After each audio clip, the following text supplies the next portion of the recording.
The World Cup is almost here. More nations have qualified for the World Cup, a few for the first time in many years. We look at what spots are left and which nations could fill them, as well as review the United States and Mexico tune-ups that took place this weekend. This is Between the Posts.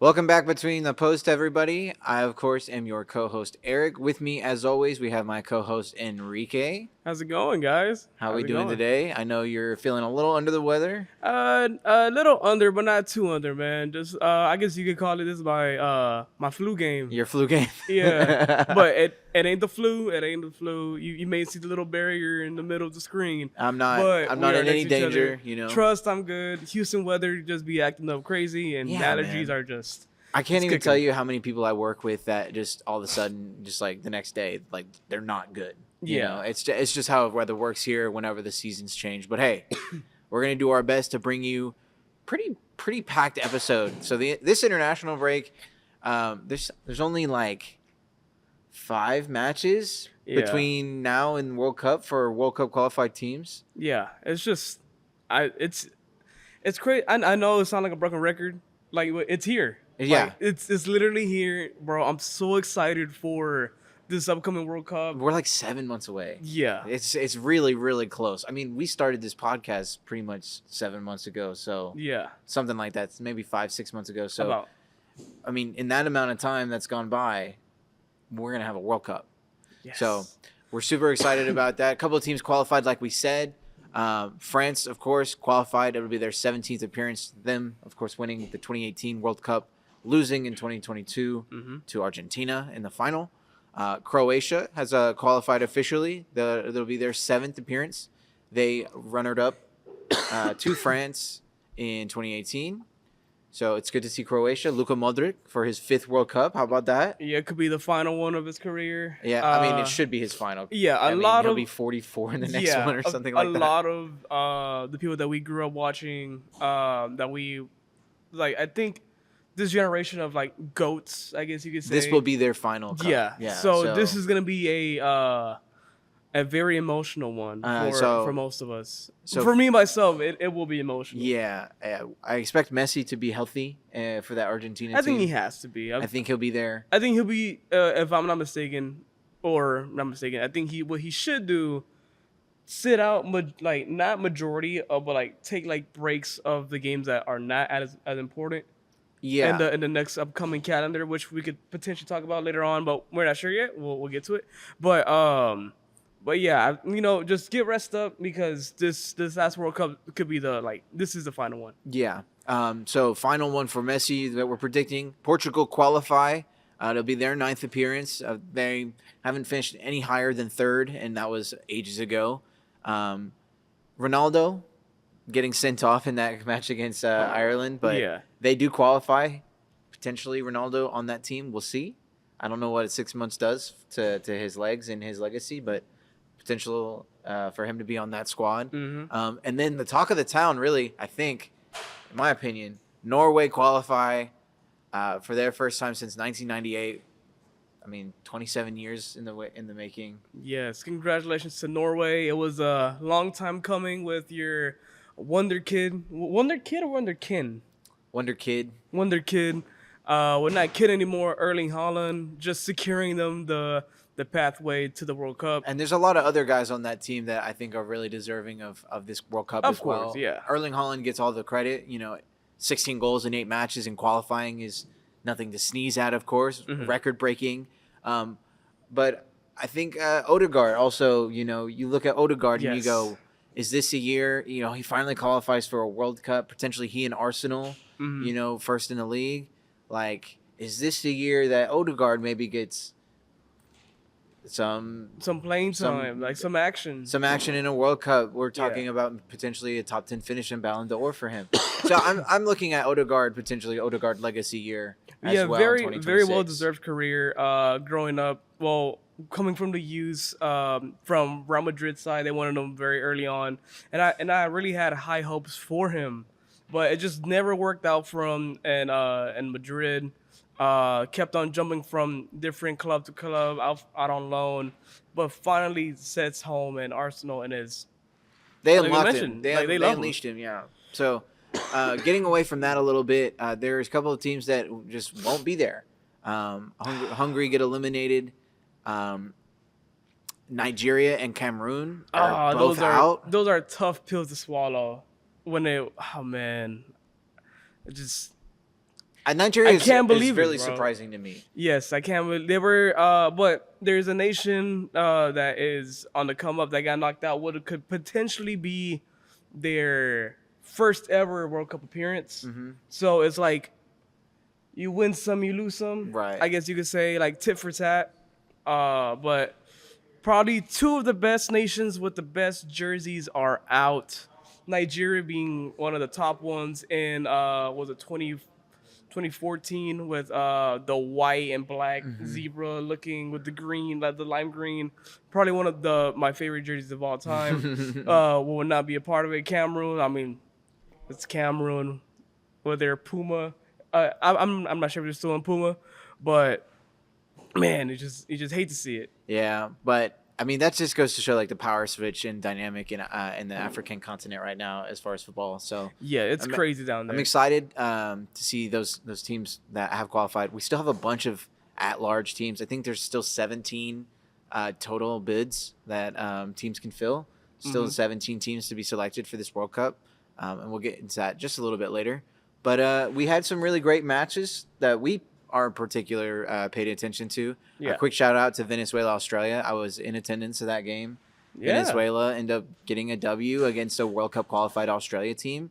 Australia looked abysmal. Couldn't get anything done. Venezuela looked great. So shout out to you guys. I know bitter disappointment not qualifying for the World Cup. But hey, I liked how you guys looked here in Houston last Friday night. So Yeah. huge shout out to you guys. But we're going to get into Mexico and Uruguay. Mm-hmm. So this game had everything. I mean, it had CONMEBOL shenanigans. It had CONCACAF shenanigans. It had Mexico looking like the better side for a lot of it, honestly. Yeah, you just love to see it. I mean, this is the first match in a while that they played in Mexico. Mm-hmm. That was a long time coming, and we'll talk a little bit after. After this, towards the ending of this segment. I mean, About how that came into play. yeah. Score was 0-0, but you saw a lot of great things from both sides. So for Mexico, what I noticed, physical attack early. They had a lot of opportunities early in the game. You think maybe Raul Jimenez with a missed opportunity, but they played with a really, really high press. Yeah. Their midfield was exceptional, I felt like. Chucky Lozano goes out early, and then we see Gilberto Mora on the wing, and he had a really good opportunity to score later in the game also. Yeah, it should have been I was just unlucky, but hey, man, you're that young and you're doing a lot of stuff for your country. You are honestly the most important piece in your nation right now. Yeah. And that says a lot for our 17-year-old. And so he was involved in I guess you could call it a really bad tackle that I thought the broadcast, I was in agreement with the broadcast when they said that, Gilberto Mora, what was his name? Nandes in the 80s, and in the 60th minute, he gave him a yellow card instead of a red card for this challenge. Yeah, that should have been a straight red. It should have been a straight red. That was he should have been sent off. It was a malicious tackle. Nowhere near the ball. Gets more on the. And it was higher up on. It was on the high leg. on his leg. Yeah. So it was a high challenge. Nowhere near the ball. It was late. Like that's a straight red card in my opinion. So, but of course no VAR. It's a friendly. You may be more lenient. So this is where I'm kind of saying like there's CONMEBOL shenanigans a little bit. Certainly the physicality was there, but I mean, there's being physical, and then there's just straight up like fouling a dude. And then I feel like, because I think they knew that Gil Mora is your key piece right now in the midfield, and probably I would have argued day and night for a red card all day long. Yeah, of course. And then I feel like if you're Uruguay, you got to take out the top dog, which is, in my opinion, you can argue me with whatever you want, but that kid is Mexico. I mean, He is him. nearly scored that goal for I mean, he had it was outside on his right foot. Yeah. You showed the quality and the creativity just a little bit of off, his, just a of little his bit attack. off. But Yeah. hey, man, like we're seeing a lot of great things from him. But they're on the other side, so maybe the officials say, you know what, we missed the red card, but on the other side, you know, they decided not to award a PK on a pretty clear foul in the box. Like, yeah, man. But maybe, like I said earlier, tit for tat, man. yeah, you know, maybe not a yellow card. Maybe not a yellow card for Montes. But certainly they needed to deliver a penalty kick for Uruguay in that situation. Yeah, that's still got to convert. So it's by no means is it Uruguay should have won this match, but certainly they had an opportunity in the box and they were fouled in the box. So yeah. 0-0 is the result. Hey. Lot to unpack with this game. Yeah, and then what I want to get to real quick, it's the comments that Raul Jimenez mentioned at the end, where he mentioned that it was sad for him, like for the whole team to get booed, and like, you know, those like derogatory chants that, you know, they like say to the keeper. But I'm not gonna lie, those comments, like, he's kind of soft. You think he's soft? Yeah, like he's kind of soft with it, like. Because he said, "Oh, like now we see why the U.S. always gets the Mexico games, because whenever we're over there, we don't get booed, we don't get hated on and stuff like that." But I think that's not accurate, though. Yeah, but like, because I feel like Mexican fans in the U.S. still boo the Mexican team. but you have to keep in mind, like, you're in your home country, you're gonna hear it from your home fans. Oh yeah, and like if we don't get the result that we want, we go crazy with it, man. And so look, and there was a lot of opportunities. Yes, like we played great against a very very very tough Uruguay team, but there was a lot of times that we could have came out on top. And it's just something that we know we're better. At one point in our career, we were third best in the world. Like, we want to be back on top once again. And I mean, like, if you can't handle the heat, just don't get in the kitchen. Well, I mean, Raul Jimenez coming from, you know, Premier League culture where they celebrate a lot of their best players, and I don't think that, like, certainly for me, I would want to, as a fan, celebrate the best players on the team, and I feel like Raul Jimenez missing that early opportunity. He says, you know, I've done. Maybe in his mind he's thinking, you know, I've been in immaculate form for this team over the last 2 years, 3 years since I've come back from injury. I've literally given everything for this team, scored massive goals, played a huge part in big victories for this team. And I miss an early opportunity, and we don't get a W, and this is how you react. And it's the first time we've played here in ages. Like, I'm kind of, I see what you're saying. Yeah. Because a lot of times Team USA players say stuff, and I'm like, this is soft as hell. But in Raul Jimenez's eyes, as the captain, where you're in a good run of form, if you're a Mexican, and you're the Mexican Federation, like, and you have things to be hopeful and excited about, like, this is an opportunity to go, you know what? Despite everything, we played well. But they didn't. They booed.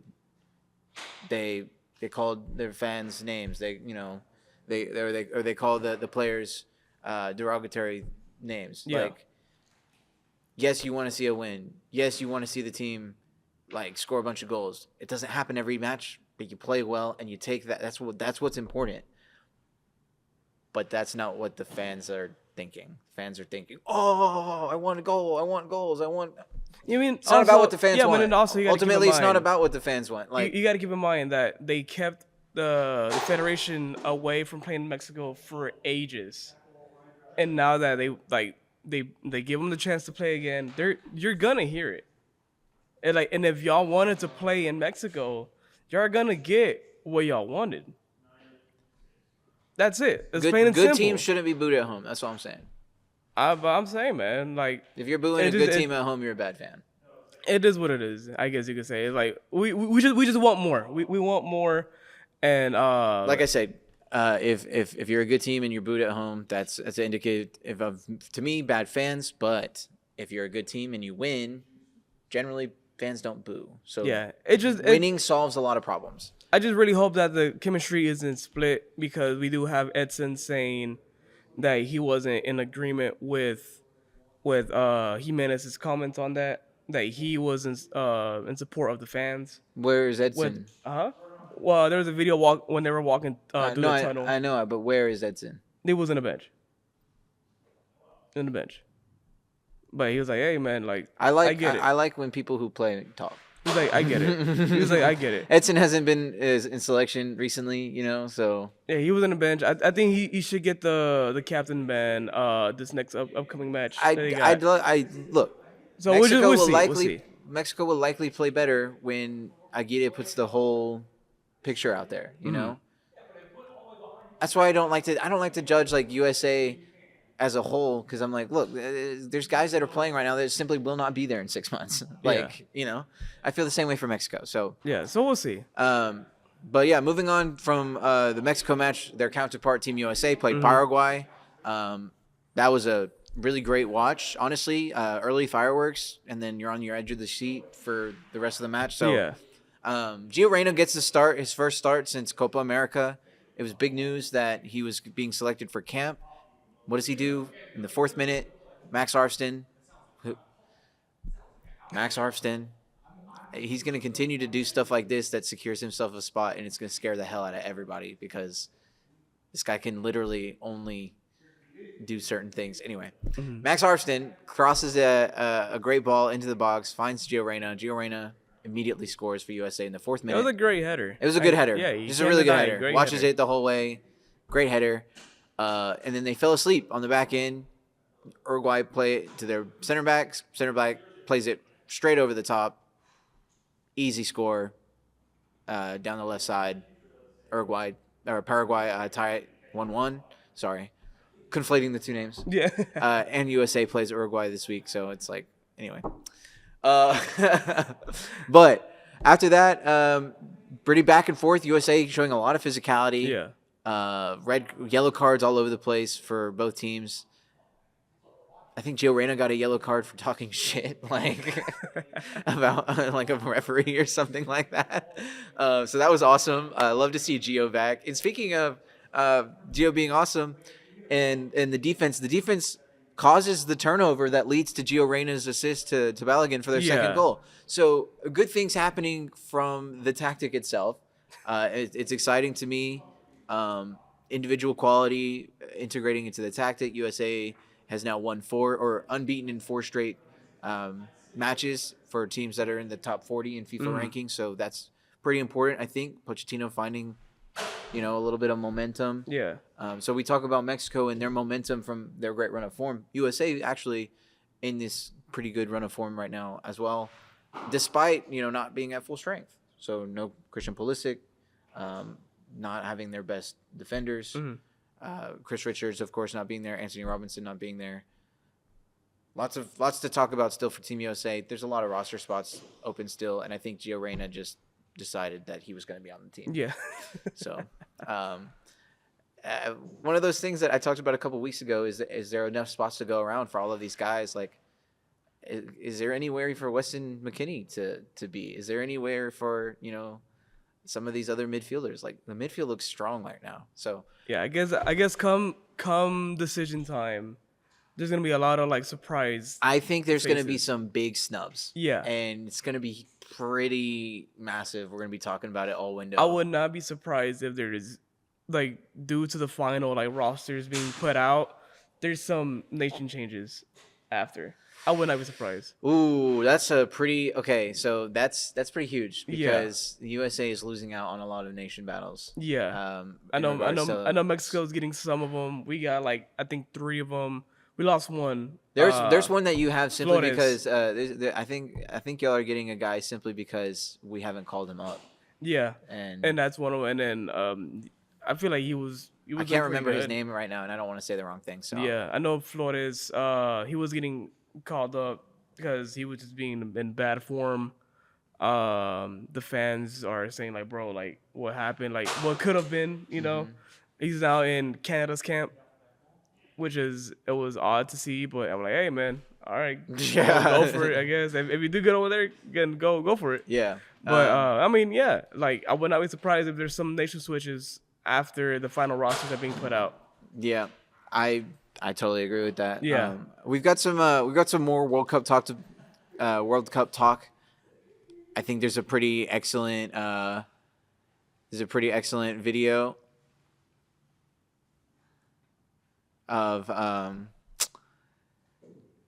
There was Hungary and Troy Ireland. Parrott in Ireland. Dude, yeah, there it is. Yes, dude. The commentary on this It's elite. I'm hoping this is Ireland's commentary It is. team. This is Ireland's perfect. commentary. Perfect. Yeah. Yes. The celebration was there.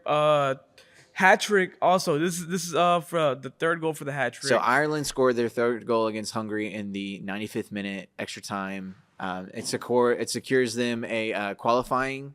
So they get to go to this qualifying playoff structure. It's 16 teams. It's a bunch of teams in there. Italy's in there. Ukraine is in there. Yeah. North Macedonia, Northern Ireland. So potentially a matchup between Ireland and Northern Ireland for a spot for the World Cup. Oh my god. Scotland, I think, as well.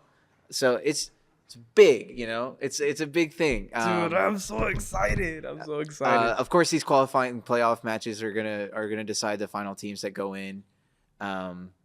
For the Europeans, at least. Yeah. There's still some CONCACAF deciders too that I want to talk about. So these CONCACAF deciders. We have in Group A for CONCACAF, we have Suriname with 9 points, and we have Panama with 9 points. Suriname potentially sneaking in there. Yeah. Panama, USA killer over the last couple of years. Mm-hmm. Don't count them out. I expect Panama to advance, but if Suriname advance, that'll be huge. Yeah. They both have one match left to play in qualifying, and then Curacao could become the smallest nation ever to qualify for a World Cup. They're at 11 points right now. Jamaica at 10 points.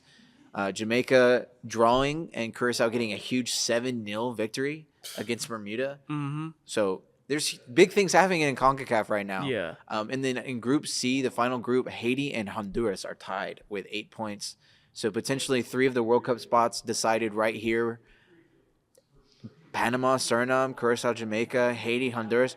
Literally, we talked about in the Gold Cup, is there a switch in between the middle of the pack teams in the Gold Cup? It was going to be Salvador, which are now eliminated of They World are, Cup in fact, qualifying, eliminated. and potentially taking that spot. It was the country I was talking about was Haiti. Haiti, yeah. Haiti. So I think I predicted Jamaica and Haiti to play well in the Gold Cup, and they didn't. I think Honduras did. Yeah. So Honduras, that's a reflection of their performance here in qualifying. And then Curacao with 11 points in qualifying. Dude, this is like... This is what it's all about, dude. Yes. This is the beautiful game. This is what you love to see, man. This is amazing. Yeah, and then real quickly, this is not World Cup related, but we do want to mention it just because these matches are taking place this week. So November 22nd, 23rd, and 24th, we have the finals, the MLS playoffs conference semifinals. Mm-hmm. So we have. So this will be your quarterfinals. Essentially, your quarterfinals for the MLS Cup. Yeah. Correct. Yes. So your conference semifinals between San Diego FC in the West and Minnesota United. Minnesota, of course, beating Seattle to advance, and then Vancouver with Thomas Muller and LAFC. Circle that game right there. Circle that game. So you have Son and you have Thomas Muller. That's going to be super exciting, I think. You get your rematch of the decider of the 2022 Qatar World Cup between Germany and South Korea. You got Son on one side. You got Muller on the other. I think that's pretty huge. Yes. And both teams, of course. Storylines, folks. Storylines. Exactly. And on the eastern side, we have a little bit of storylines on the East, too. Philadelphia Union, of course. Mm-hmm. They won the Supporters' Shield against New York City FC. So that's going to be their matchup. And then you have Cincinnati FC, who were second place in the East against Inter Miami FC. Or in FC, whatever. Yeah. Inter Miami. Of course, with Leo Messi, Rodrigo De Paul, Jordi Alba, Sergio Busquets, the whole works. It's just, who are your, I guess, the people's favorites to win the whole thing. But I mean, Cincinnati, man, you can't count them out. You can't, because they legitimately play super well as a team, and they have Exactly. that superstar power also. So, Exactly. Yeah. Um, Just storylines on storylines. I think man. like I said a couple of weeks ago, MLS is exciting. The Yeah. playoffs are exciting. I think these are insane matchups. And then now that it's official, now that we have the calendar switching over to the rest of the world. I think We're it's getting actually better. so.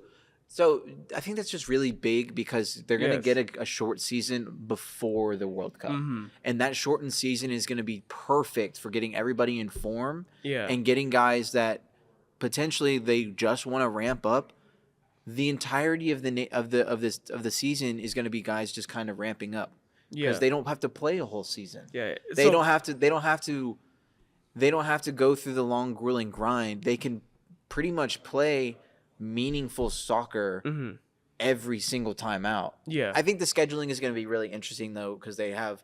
I think it's a 14 game season plus playoffs plus everything else. Yeah. Um, It's very short. Consider this your tune-up season. Yeah, it's only going to be a couple of weeks, but the potential for those couple of weeks to be not only exciting soccer, but really important soccer for Yeah. ramping up and not being injured, not, and finding really, really good form if Yeah. you're in a World Cup squad. So, and MLS more than ever has a lot of guys that are going to be called up. Yeah. I think for this World Cup, especially with the expansion to 48 teams, there's just Mhm. more players that are going to be called up Yeah. as a whole. So let us know who you think is going to win those matchups. Who are you excited to see potentially qualify for the World Cup? Who are you rooting for? Who are you sad didn't make it so far? I know there's a couple of teams that have been eliminated. Yep. I think Germany just officially qualified as we're recording. I think so. They were up 5-0 when I. Oh, okay. So I think they were up 5-0. I think as we were getting into this. So, but that's going to do it for us today. Don't forget to follow us on our social media, or Twitter _BTP official, Instagram @BetweenThePostOfficial, also on TikTok @BetweenThePostOfficial. You can find us every week here at Apollo HOU, of course, on YouTube. I'm Eric. It's my co-host Enrique. I think we're out, you guys. yeah, man. Take care. Take care. Everyone. Peace and love, baby.